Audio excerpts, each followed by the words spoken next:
शेतकऱ्यांच्या समस्यासाठी हा आक्रोश मोर्चा निघाला आहे। या समस्या लवकरात लवकर सुटू दे, दूध उत्पादक शेतकऱ्यांना रास्त भाव मिळू दे। आज पुण्यात शरद पवारांच्या उपस्थितीत सांगता सभा होणार आहे। अनेक जण शेतकरी आक्रोश मोर्चाविषयी बोलतात। याचा परिणाम बघितला तर मुख्यमंत्री यांना शिवसंकल्प अभियान शिरूरमधून सुरू करावं लागत आहे। हे या आक्रोश मोर्चाचे यश आहे। मुख्यमंत्र्यांचे शिरूर मतदारसंघात स्वागत आहे। मात्र येताना कांद्याची निर्यात बंदी उठली आहे। बिबट प्रवण क्षेत्रात 3 पेज लाईट दिलेली आहे। दूध उत्पादक शेतकऱ्यांना सरसकट 5 रुपये अनुदान अशा पद्धतीचा निर्णय घेऊन शिरूर मतदारसंघात या, आपलं स्वागत असेल। प्रत्येकाचा राजकीय पक्ष आहे, त्या पद्धतीने ते दौरे करत आहेत। कोणीही राजकीय दौरे केले तरी शेतकऱ्यांचे प्रश्न सोडवण्यासाठी करा, अशी आमची भूमिका आहे। विरोधकांच्या भूमिकेतून आम्ही शेतकऱ्यांचा आक्रोश योग्य व्यक्तीपर्यंत पोहोचवला, हेच या आक्रोश मोर्चाचे द्योतक आहे। पंतप्रधान असं म्हणत असतील तरी महायुतीचे नेमकं काय होणार? महायुतीतील घटक पक्षांना पंतप्रधानांचे हे वक्तव्य चिंता करायला लावणार आहे। मला निमंत्रण आलेले नाही, मात्र दर्शनासाठी मला या निमंत्रणाची गरज वाटत नाही। आपलं काम जर प्रामाणिकपणे केलं तर भगवंत आपल्या हृदयात राहतो। प्रत्येक गावात हा सोहळा लाईव्ह दाखवणार असतील तर त्याचं कौतुक आहे, मात्र हा सोहळा दाखवत असताना याला राजकीय रंग दिला तर राम भक्तांच्या भावना दुखावल्या जातील। या संदर्भात मला कल्पना नाही। याबाबत मी प्रदेशाध्यक्ष जयंत पाटील यांच्याशी बोलून सविस्तर माहिती देईल। शिवस्वराज्य यात्रेची पार्श्वभूमी पाहिली तर अनेक मान्यवर नेते हे वेगळी भूमिका घेत होते आणि या आक्रोश मोर्चात शेतकऱ्यांचे प्रश्न घेऊन पुढे चाललो आहे। निवडणुका अजून दूर आहेत, शेतकऱ्यांचे प्रश्न सोडवणे ही महत्त्वाची बाब आहे। निवडणुकांच्या पार्श्वभूमीवर जे महत्त्वाचे निर्णय आहेत ते आमचे वरिष्ठ घेतील। वरिष्ठाला हेच मागणं मागितलं की ज्या शेतकऱ्यांच्या समस्यांसाठी हा शेतकरी आक्रोश मोर्चा निघालाय, या समस्या लवकरात लवकर सुटू दे। आमच्या कांद्यावरची निर्यात बंदी लवकरात लवकर उठू दे। बिबट प्रवण क्षेत्रात दिवसा 3 फेज लाईट मिळू दे। आमच्या दूध उत्पादक शेतकऱ्यांना रास्त दुधाचा भाव मिळू दे, हेच मागणं केलं।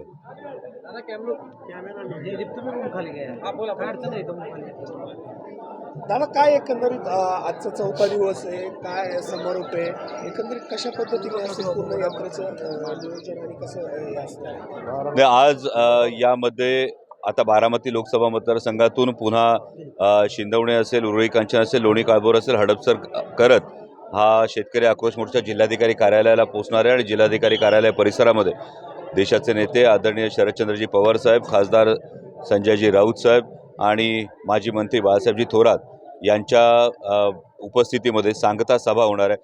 अनेक जण अनेक गोष्टी शेतकरी आक्रोश मोर्चाविषयी बोलतात, परंतु या शेतकरी आक्रोश मोर्चाची जर इम्पॅक्ट बघितला तर मी एकच गोष्ट सांगू इच्छितो की घाईघाईनं माननीय मुख्यमंत्र्यांना शिवसंकल्प अभियान जे आहे ते सुरू करण्यासाठी माननीय मुख्यमंत्री महोदयांनी शिरूर लोकसभा मतदारसंघाची निवड केली। याबद्दल मी माननीय मुख्यमंत्री महोदयांचं मनापासून आभार मानतो आणि त्यांना विनंती करतो की आपलं शिरूर लोकसभा मतदारसंघामध्ये नक्कीच स्वागत आहे, पण आपण येताना कांद्यावरची निर्यात बंदी उठली आहे, बिबट प्रवण क्षेत्रामध्ये 3 फेज लाईट दिलेली आहे आणि दूध उत्पादक शेतकऱ्यांना सरसकट 5 रुपये अनुदान आहे, अशा पद्धतीचा निर्णय घेऊन आपण शिरूर लोकसभा मतदारसंघामध्ये या, आपलं स्वागत। मुख्यमंत्र्यांतर टीका केली आहे, आक्रोश मोर्चाला गर्दीच होत नाही असं त्यांचं म्हणणं आहे। मी त्याच्यावरच हे उत्तर दिलं की माननीय मुख्यमंत्र्यांनी इतक्या घाईनं शिवसंकल्प अभियानाची सुरुवात शिरूर लोकसभा मतदारसंघातून करणं, हेच शेतकरी आक्रोश मोर्चाचा जो आक्रोश आहे तो जिथे पोचायचा होता तिथे व्यवस्थित पोचलेला आहे। आणि माननीय मुख्यमंत्री महोदय शिरूर लोकसभा मतदारसंघामध्ये येतात, राज्याचे मुख्यमंत्री आहेत, त्यांच्याकडून अपेक्षा आहेत आणि माननीय मुख्यमंत्र्यांनी कांद्याच्या निर्यात बंदीवर ठोस भूमिका घेऊन शिरूर लोकसभा मतदारसंघामध्ये यावं, अशी माझी भूमिका आहे। मुख्यमंत्र्यांनी दौरा चालू केला, आता अजित पवार सुद्धा राज्याचा दौरा करणार आहे। हे सगळ्यांना या ज्या गोष्टी आहेत, प्रत्येकाचा राजकीय पक्ष आहे आणि त्या पद्धतीनं वेगवेगळे दौरे हे करतात, पण महत्त्वाच्या पदावर बसलेल्या व्यक्तींनी हे दौरे करताना हे नेमके दौरे केवळ राजकीय आहेत की जनसामान्यांचे प्रश्न सोडवण्यासाठी आहेत, हा जनतेच्या मनातला प्रश्न आहे। आणि त्यामुळे राजकीय दौरा कोणीही जरी केला तरी आमची मागणी एवढीच आहे, शेतकऱ्यांचे प्रश्न सोडवलेले घेऊन आपण जर हा दौरा केला तर मला वाटतं ही जास्त महत्त्वाची भूमिका। विरोधकांच्या भूमिकेतून आम्ही हा आक्रोश योग्य व्यक्तींपर्यंत पोहोचवला, हेच याचं द्योतक आहे। शेतकरी आक्रोश मोर्चाच्या माध्यमातून तुम्ही बारामती लोकसभा मतदारसंघात आला, शिरूर लोकसभा मतदारसंघात आला। खरं तर पुढच्या काळामध्ये अजून बाकीचे 46 जे मतदारसंघ राहिले त्याच्यामध्ये देखील राज्यव्यापी असा दौरा करण्याचं काय प्रयोजन आहे? नक्कीच या पद्धतीने जो शेतकऱ्यांच्या ज्या समस्या आहेत, जनसामान्यांच्या ज्या समस्या आहेत, या समस्या जर सरकारला जाग येत नसेल तर सरकारला जाग करण्यासाठी नक्कीच या पद्धतीने यापुढे सुद्धा आयोजन करावं लागेल। दादा, तर पंतप्रधान म्हणतात की देशाला आघाडी सरकारची गरज आहे. गरज नाही. त्यांचं म्हणणं असं आहे की एकीकडं भाजप सक्षम आहे आणि आता आघाडीची गरज नाही, देशाला जनतेने ठरवलं. असं माननीय पंतप्रधान जर म्हणत असतील तर महायुतीचं नेमकं काय होणार, या महायुतीतल्या घटक पक्षांना पंतप्रधानांचं हे स्टेटमेंट नक्कीच चिंता करायला लावणार आहे. अयोध्येचं राम मंदिराचं उद्घाटन होते 22 तारखेला, तर त्याचं निमंत्रण आलेलं आहे. न्यासाकडून शरद पवार असतील, तुम्हाला वैयक्तिक पद्धतीने ते निमंत्रण आले का, तुम्ही जाणार आहात? अजून मला निमंत्रण नाही, पण रामलल्लाच्या दर्शनासाठी निमंत्रणाची मला गरज आहे असं मला वाटत नाही. जर माझ्या हृदयात राम आहे आणि त्या भावना जर मनात असतील तर देवाला केलेला नमस्कार हा जास्त महत्त्वाचा आहे. एक फार सोपं उदाहरण आहे.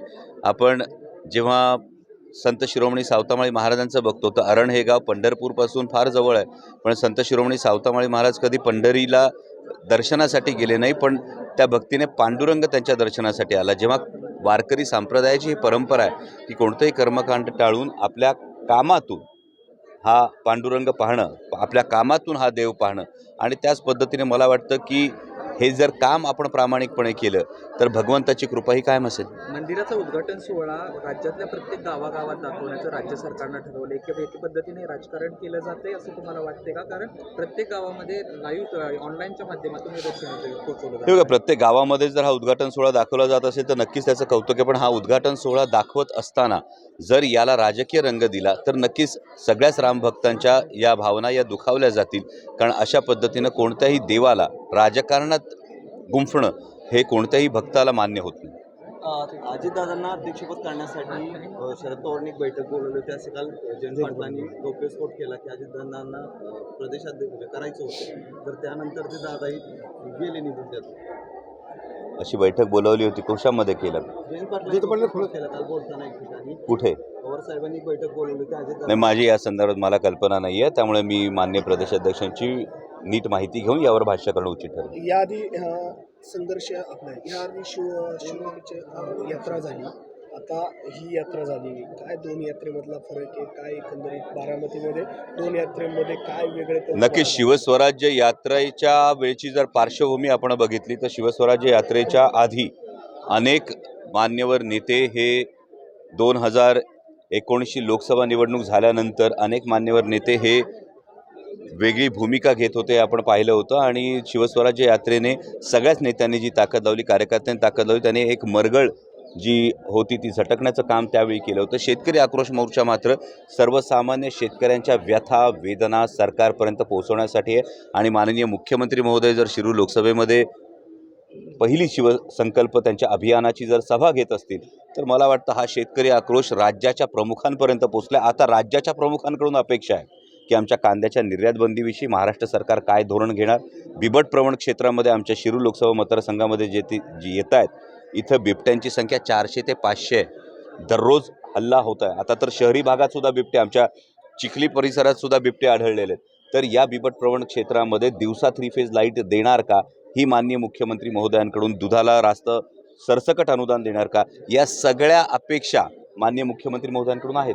मावियाकडून काल एक बैठक झाली त्या जागा फॉर्म्युला संदर्भात, आणि शरद पवार गटांकडून ज्या जागा त्यांच्या आहेत त्याही मागण्यात आलेल्या आहेत. त्या शिरूरची जागा आहे. कोणाकडून?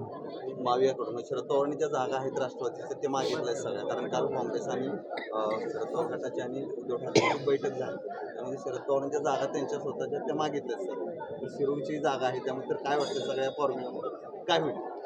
बघा, महाविकास आघाडीने हा जो शेतकरी आक्रोश मोर्चा काढला याला मिळालेला प्रतिसाद आपण बघितला. निवडणूक अजून दूर आहेत, शेतकऱ्यांचे प्रश्न सोडवणं ही महत्त्वाची बाब आहे. आणि जागा वाटपाच्या बाबत जे काही निर्णय ते आमचे वरिष्ठ नक्कीच घेतील.